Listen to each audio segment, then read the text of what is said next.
Guerreschi.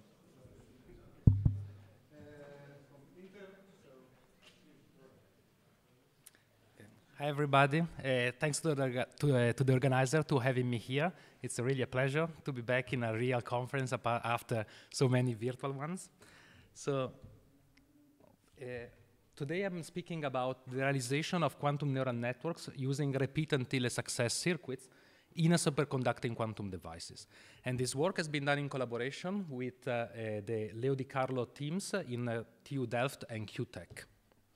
So just a bit to set the stage, to get something out of the mind. So as Intel, we are actually focusing for the qubit technology on silicon quantum dots. That is a different form of, let's say, qubits as the one that we are discussing during this conference.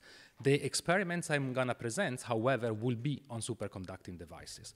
So this is because we appreciate the fact that the qubit chip is just part of a larger quantum computing system stack, right? And our approach is really to try to get the best stack as a whole, right? In which clearly you can try then to maximize every single aspect of it. We have, so I will not enter much of the details about the stack. We will discuss, I have a couple of slides at the end, if the time permit. We released earlier this year what we call a Intel Quantum SDK, or software development kit. Is actually the upper part of the stacks, mostly the software side of it, and is available in pre-release. There are links so that you can apply to have an access to the stack, to the to a cloud infrastructures, and then in the future, the natural extension will be to provide access also to the to actual hardware, but here there is no timeline for this. What I wanted to just mention is like the approach that we're following is very modular, in which we have several ways in which, similar to what happened classically, the user will decide which programming language to use. It can be lower level, if the heroic days of writing assembly. You can also write in C or something more, let's say, lower programming language. You can write in Python, like it's a very familiar now scientific code. But the idea is like there are different languages, and then all of them will be translated into the same quantum intermediate representation. In our case, actually, the intermediate representation will cover both the classical and the quantum side of the computation. The idea is that a quantum computer is a sort of accelerator. So you will have your CPU host, and then for some part of your algorithms, you want to use the quantum to compute that hard part of your program. Okay? And the approach that we are using is substantially an extension of C language. So you can write down very easily hybrid quantum classical algorithms by writing a single program and using your favorite library in C that imports, for example, the classical optimizers. And then everything should compile and give you a quantum and a classical executable. Okay, but I don't have much time to enter the details, but the idea is really that we want to challenge and to continue development this stack, right? And so from this point of view, different qubit technology are at a different stage of maturity, and they have different features that are available. So we wanted to start, the collaboration with the team of Leo is exactly about this, to come up with challenging things to implement. In particular, one was the introduction of active feedback during the quantum circuit. And we want to showcase this new capability, not in a vacuum, but using for interesting application of what we consider interesting, in this case, quantum neural network. And the third kind of motivation of this kind of works is more maybe closer to my own interest. I am performing several simulations of quantum circuits, but typically they are noiseless or otherwise with some standard T1 and T2 dephasing. But instead, in this, since we are running a small quantum algorithms, I really wanted to improve this simulation to try to include a realistic source of noise and modeling the transmon that Leo has in lab. So the plan of the talk will follow, roughly speaking, to cover these 3 points. We will speak about active feedback, and in particular in one form, how is it used in a repeat until success circuit. I will explain what they are. And then we will see one specific circuit, the gearbox circuit, and that is used as the routine to perform the neuron update in our quantum neural network model. Then we will show practically a use of a quantum neural network as either a binary classifier or just a way to learn a Boolean function. And in particular, we will learn all the 2 bits to 1 bit Boolean functions in experiments. And then I will speak about the transmon chip itself and experimental results. Okay, active feedback. Everybody's familiar, I think, with how a quantum circuit looks like. You have a state preparation, a state manipulation part done by typically 1 and 2 qubit operations, and then you have qubit measurements. You get 1 bit of information from every qubit that you measure, but this doesn't always have to be the case that the measurements are at the end.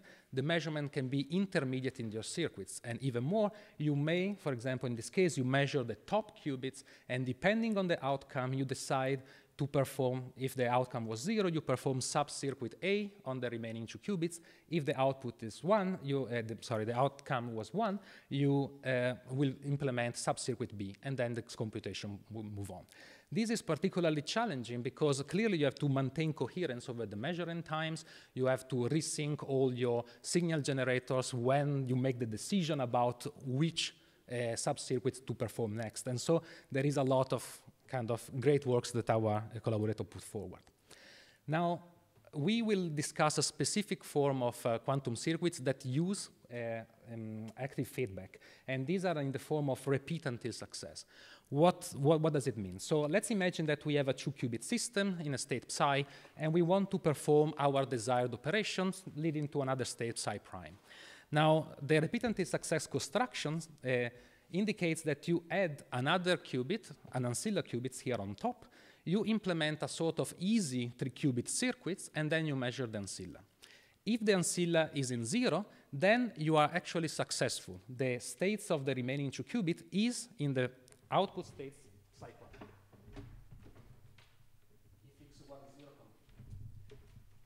If instead the outcome was 1, you have implemented the wrong operation. But you can always correct by applying or recover the original information by applying the operator R.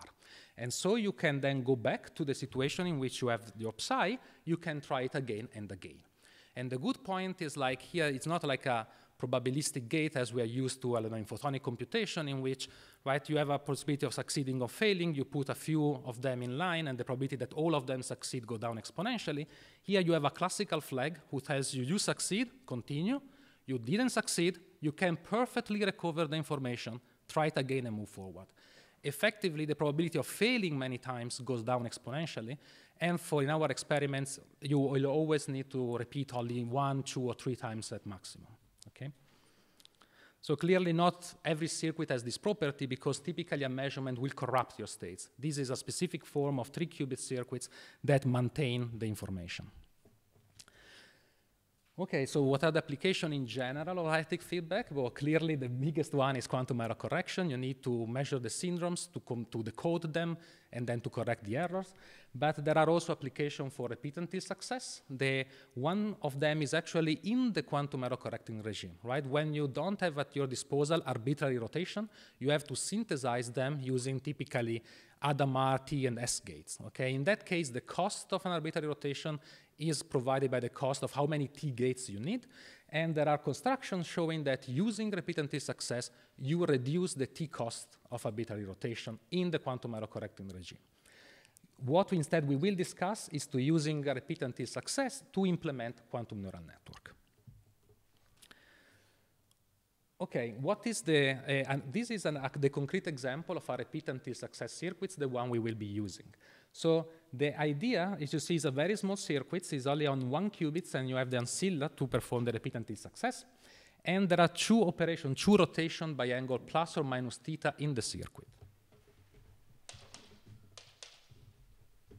The desired operation is also a rotation, but by a different angle. We want to rotate by the angle. You look at the function on the corner, top right corner. That is the g of theta. As a very specific form, as you can see drawn, is a sort of smooth sigmoid function. Okay, and let's look at how it works. So the states just before the measurement on the ancilla is depicted on the box, right? You can see that when the ancilla is in 0, you will be performing the rotation by the desired angle g of theta. When the ancilla is instead in 1, you will be performing a rotation by a fixed angle that is minus pi over 2. So notice if you measure the ancilla, let's say that we fail, the ancilla is in 1, you collapse on the second part of the state. Then you can correct by applying just a pi half rotation, and you can try it again. Okay. Why this circuit is called a gearbox? Please. I'm a little bit lost. You have you know how to apply an Rx of data on the ancillas, but you're trying to apply it on the data. So why don't you apply directly the rotation on the data? Yes, yes. So the origin of this circuit was called the gearbox circuit. You can imagine like a box with different gears, right? You have a small gears, you have a big gears. If you rotate the small gears by a lot, you effectively rotate the big gears by just a little bit, okay? And sometimes it's much easier to implement large rotation than small rotation. Let's imagine a rotation 10 to the minus 4. It's very hard to calibrate, etc. Instead, you can see that on the shape of the curve, you can implement a relatively large rotation and just having something very small, right? So in the original works proposed by Nathan Wiebe and collaborators, this was used to perform some floating point computation using qubits. But in our case, we will actually, maybe it's a nice point, we will see that this shape of the function resembles let's say a step function, very, very smooth, okay? There are techniques by just nesting repeatancy success one inside the other that makes that nonlinearity much sharper and make that looks like a step function. And the idea will be to use that g of theta as the activation function of our neuron. Okay. This is just some of the first experimental results in which we ran these 2-qubit experiments, but notice with the active feedback, or what I believe probably Landa was calling them dynamic circuits, right, in which the circuit is decided by the measurement results. And you can see that we are reproducing this g of theta pretty nicely. And you can see from the average number of rounds to success is typically between 1 and 2. That's not surprisingly, because by construction, the gearbox circuits has a success probability always above 1/2. And that's why I'm saying that typically you just run 1, 2, 3 times, and you pretty much always succeed. The use that we have for quantum neural networks, however, also is a conditional gearbox circuits. In fact, you need an extra qubits, and it's just a control operation. As you perform 1-qubit gates, you have control 1-qubit operation. So the idea here is not very hidden, is that the input will correspond to the neurons of the previous layer. The ancilla is just a way to implement the neuron update, and the lower qubit called output will be the neuron in the following layer, right? And I call the angles of rotation W1 for the controlled and B for the uncontrolled rotations, just to kind of hint that this will be the W, the weights connecting the previous layers to the current layer of the network, and B will be the bias of the neuron. Okay? Let's just see if I explain a bit the situation. So let's imagine that the output qubit was pointing up. Now, if we have that the input was in 0, and so there is the control is not kind of active, and we measure the ancilla in the successful case, we implement a rotation only by an angle g of b.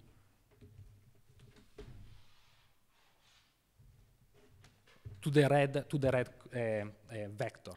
Instead, if the input was in 1, we implement a rotation g of w plus b, arriving to the blue vector.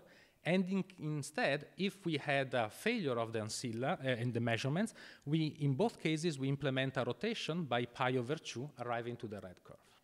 Okay, I don't know if I have been clear. These are the experimental results on the right and the noiseless simulation on the left to show this conditional gearbox. We are not implementing the feedback in this case. I want just to show the block vector in the medium center plot with respect to the case in which the ancilla was the first measurement indicates success, and the bottom plot is the block vector in the case the ancilla indicates failure. And this you see, the noiseless, or the theory, if you want, points are pretty different from the experimental one. Later on, we will revisit the same data plots, showing how instead they now match using a more sophisticated kind of noise model. Okay, this was kind of the basics block of this conditional gearbox. Let's look a bit of quantum neural networks. I will have a very light motivation. I think everybody is familiar with neural networks from the classical side, or at least of the impact that they are having on science and technology and commerce and blah, blah, blah. So one thing maybe to notice is like there is a so-called zoo of neural networks. So there are a lot of different constructions depending on the activation functions, or depending on the way you connect the layers, if it's layered, if it's recurrent, blah, blah, blah. We will mostly focus on feed-forward neural networks in the supervised learning kind of model. Okay, how do we see? This is a very simple extract of just one of the network. You can consider that you have a certain layer. It can be an input layer. It can be just the previous layer with values x1, x2, xn for n neurons. And you will have the neurons that you have to update in the next layer. What you typically do, you take a weighted sum of the inputs, you apply a bias, and then you can decide if the neuron is active or at rest, right? We have a sort of binary network, binary neurons. Now, typically, you need to have a nonlinear functions that then act on this linear sum of the weighted sum of the inputs.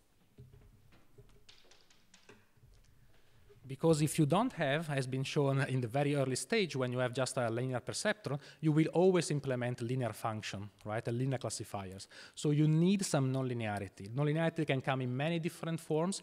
There is, all an industry of coming up with good functions. Many of them resemble some sort of smooth version of the Heaviside or the step function. Some of them has a different shape. Some of them are integrable and differentiable and blah, blah, blah. So in our case, we will use that function g of theta that we saw before in the conditional gearbox. So the ability of performing a rotation by theta, right, is now converted into performing a rotation by a nonlinear function of theta.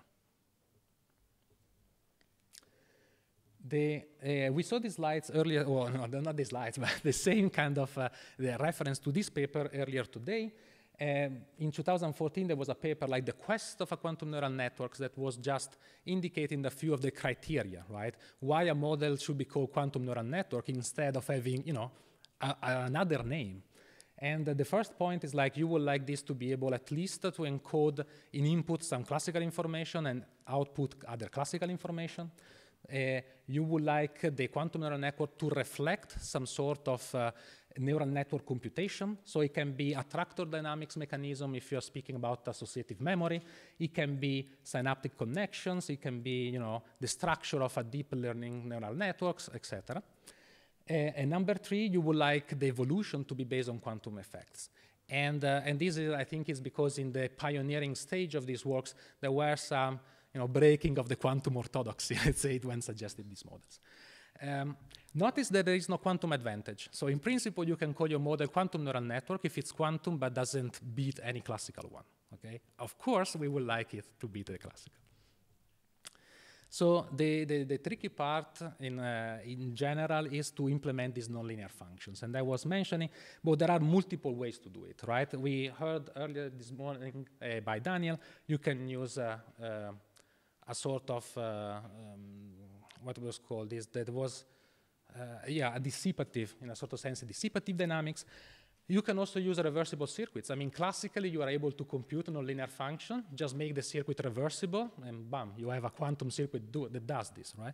But this typically requires an extra number of operations, extra number of space to compute this nonlinear function.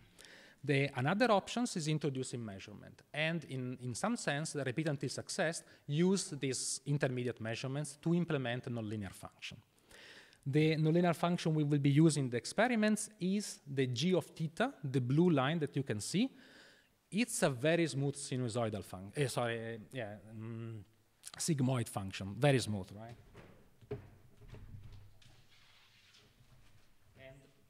The other 2 lines are just a way to show that by just nested one repeat until success construction into the other, in a way that I will not show, but it's relatively clear when one starts learning about these circuits. You can obtain the red function and the green functions, and you just need to nest it a few times to be able to have a very sharp functions. Okay, what is the task that we are typically doing? We have a supervised learning paradigm. We have a training set that provides a lot of pairs of input and expected output, or input-target relationship. You want to train your network such that, given an input, the output of the network is as close as possible to the target.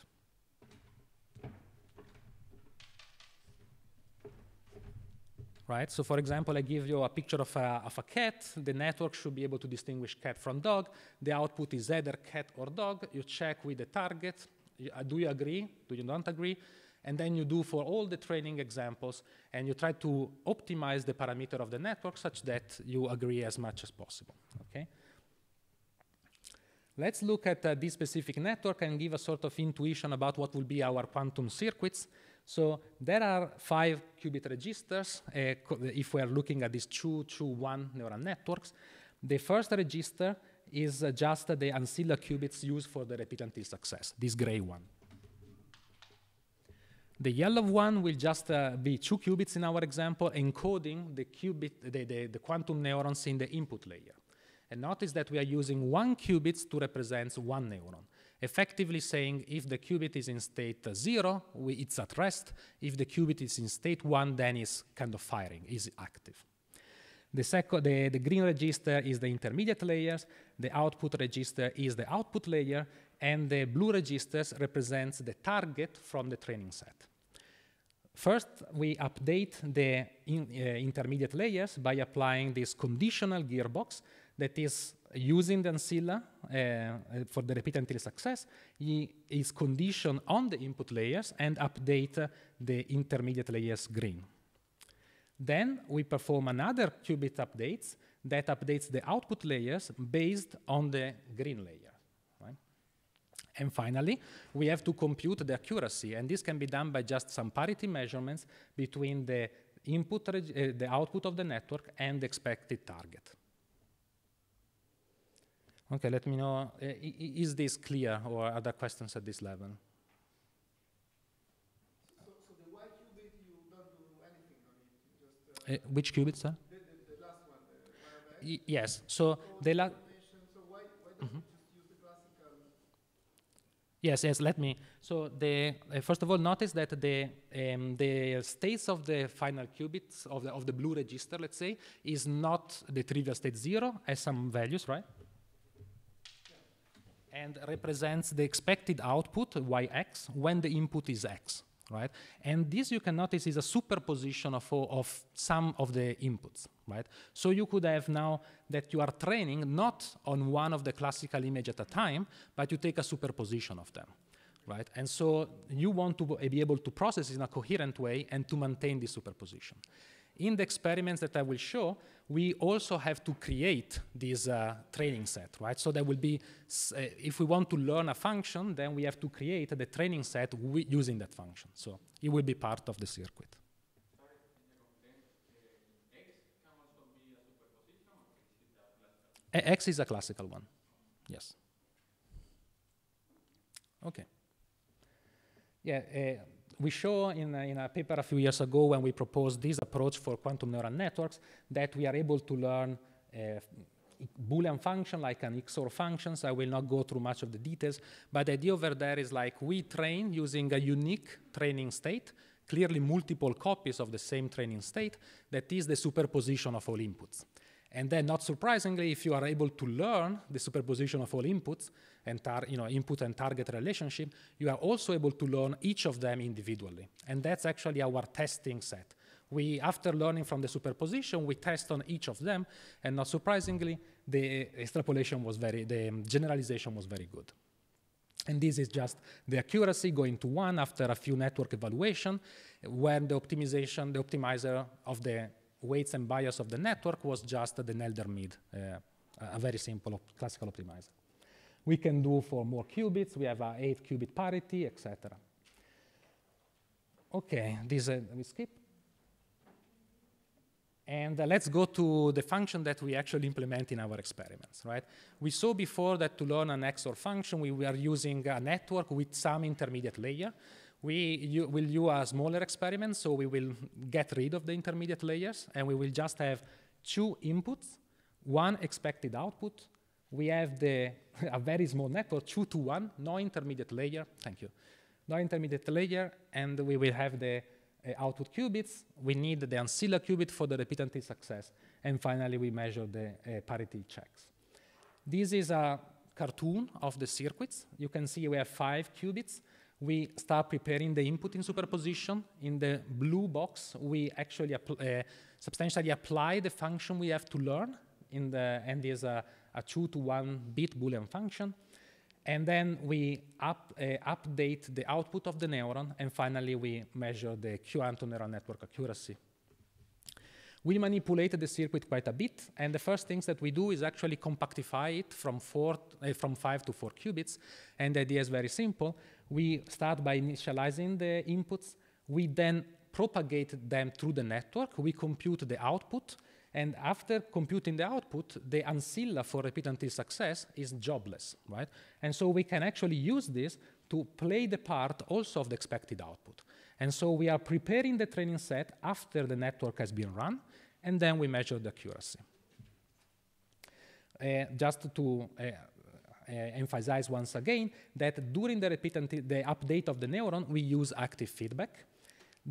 Also in the preparation of the training functions, we may, if you need to prepare an AND function, then probably use a Toffoli gates. And so you also need the composition of Toffoli gates into 1 and 2 qubit operations.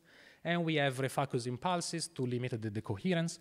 And this leads to these circuits, that is the one that we run on Delft 4-qubit transmon device. Okay? So we can inspect this, but we will discuss. This is just the extent of the circuit.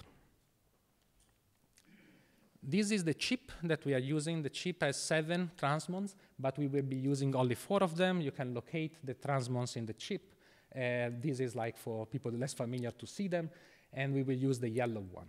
There is a special design for this chip has been created for surface code, so there are special properties. Please refer to that paper if you want some more information.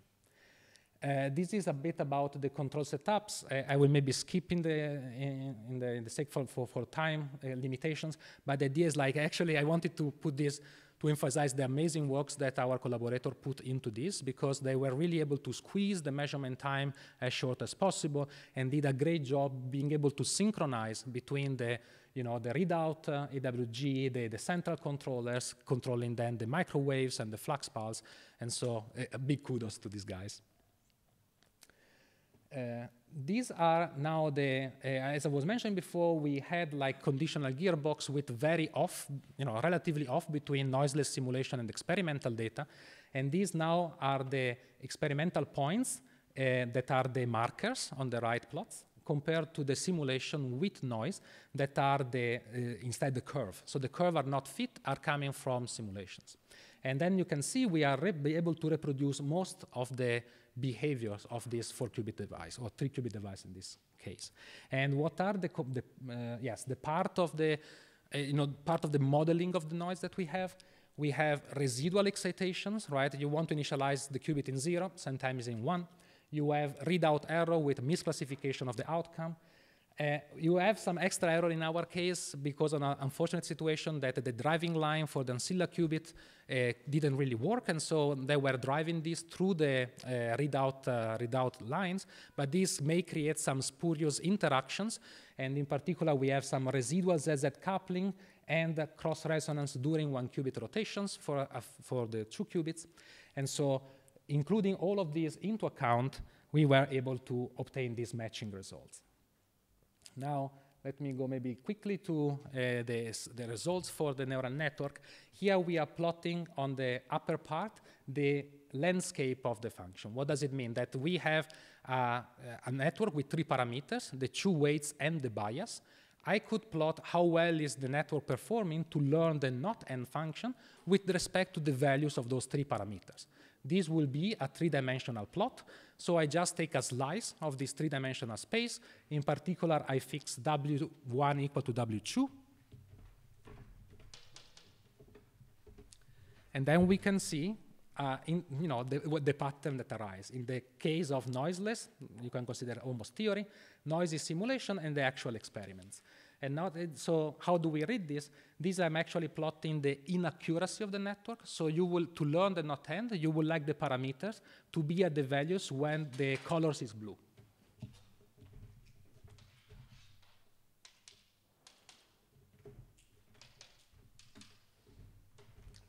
Okay, and then, exactly, and then you will say that you learn. The bottom plot instead is about how many times you have to repeat before success, and is always between 1 and 2. If I can, I may take another minute, and then, okay. Then just a way to show a few of these landscapes to see the variability depending on the 2-to-1 Boolean function that you want to learn. There are 16 2-to-1 Boolean functions. Some of them has 2 minima, some of them will give rise to a single one. There are some more interesting as shaped, etc. So there is quite some variability. In the experiments, they run for all the 16 of them. There is, and notice here we are also, all of them are trained by just a superposition of the input states. This is actually how the optimization were performed. We don't do like a brute force search by making a grid of this three-dimensional space. We run some clever optimizers that find the best values of the 3 parameters in a few, let's say, 20, 30 iterations. These plots I may skip, but it was just a way to say we can learn the 16 functions. And let's imagine that we learn the not 10 functions, but then we test it with a different functions. So how the parameters that are learned for the not end perform when we test it on another functions. And the idea is like they should perform not too well, because you want like the parameters to also kind of learning a function, so indicating one specific functions. And this is what you say in this kind of plot. The horizontal line is the function that has been used during the training, and the vertical, the one in the testing. I will not enter that, but there was a beautiful pattern, etc. So what is the take-home points? We, or better also our collaborators in QTech, Leo Di Carlo's team, implemented the realization of the first repeat until success circuits, the gearbox circuits, and in this conditional form, and we use this to demonstrate a small quantum neural network that is able to learn 2-to-1 Boolean function starting from a superposition of all the input states. And I will just keep these maybe slides with a few links. If you use the phones, they should appear. This is just the process to apply for, in case you are interested to test out our system quantum stack. And with that, I would like to thank you all for your attention.